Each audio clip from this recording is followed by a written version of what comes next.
天停车的时候发现这下面有异响，而且高温，我们业主们就集体过来发现了这个问题。现在外头的温度应该是20多度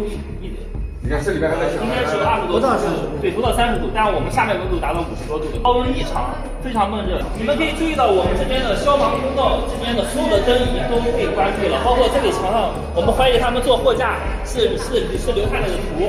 做货架当中他留下来的图。包括这边的消防通道全是封死的，风电公司的工作人员已经上门核实过，连着是物业的专利。消防通道这写的应该是敞开。这个关键这个